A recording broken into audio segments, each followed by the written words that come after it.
जय श्री कृष्ण। मंगल Thombare YouTube चॅनलमध्ये तुमचं स्वागत आहे। तर व्हिडिओला सुरुवात करण्यापूर्वी आज जो मी व्हिडिओ बनवला आहे तो आज वेगळ्या प्रकारचा आहे। माझ्या आईच्या वर्षश्राद्धाचा आहे। तर गेल्या वर्षी अल्पशा आजाराने तिचे निधन झाले होते आणि 14 डिसेंबर रोजी वर्षश्राद्ध झाले। तर तो संपूर्ण कशा प्रकारे कार्यक्रम झाला त्याचा मी व्हिडिओ तुम्हाला दाखवणार आहे। तर आईविषयी 2 शब्द सांगते। तर माझ्या आईचं वय 83 होतं। अल्पशा आजारानेच तिचं निधन झालं।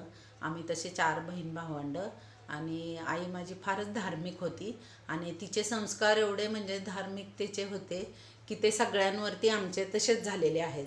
तर कार्यक्रम हा खूप छान झाला। म्हणजे ह्याचा सगळे पै पाहुणे आले होते। तसेच भजन ठेवलेलं 11 ते 12 पर्यंत भजन होतं। त्याच्यानंतर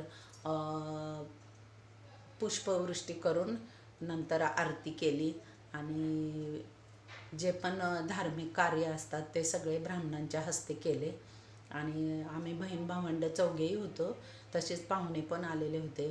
मग भजनाचा कार्यक्रम झाल्यानंतर आरती झाली आणि मग जेवणाची पण व्यवस्था होती।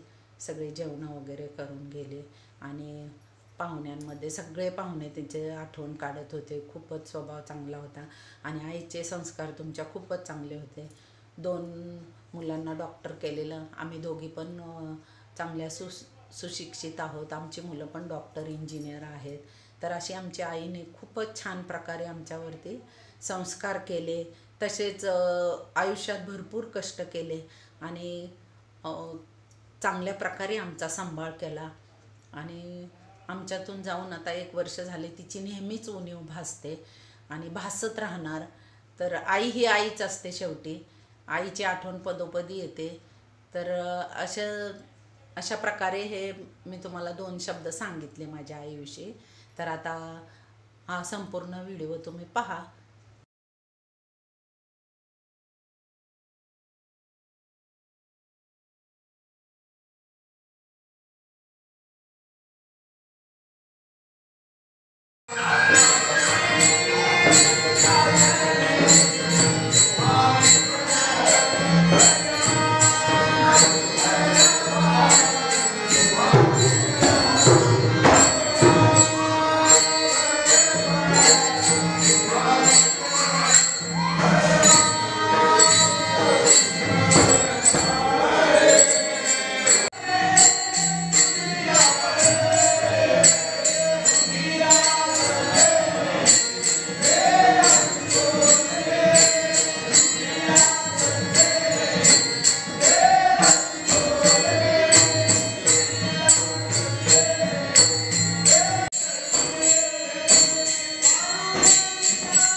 नको नको नको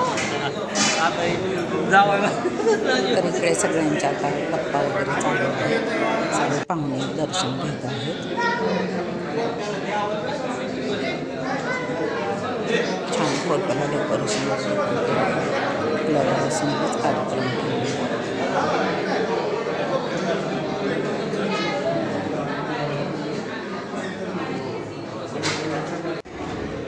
त्याच्यानंतर जेवणाची आणि उपवास असणार। दत्त जयंती होती ना, त्यामुळे बऱ्याच लोकांचे उपवास होते।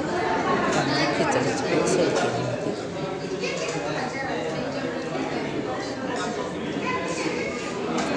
दुखवट्याचे वगैरे कार्यक्रम झाले। सगळे जेवण करत आहेत। या माझ्या मैत्रिणी आहेत जुन्या सोसायटीमध्ये।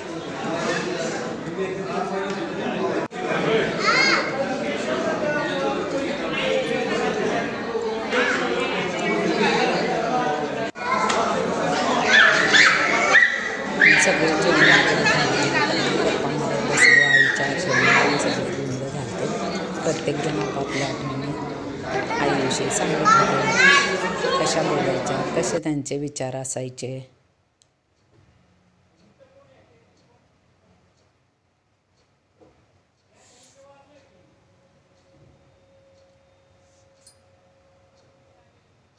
तर पूर्ण दिवस तिच्या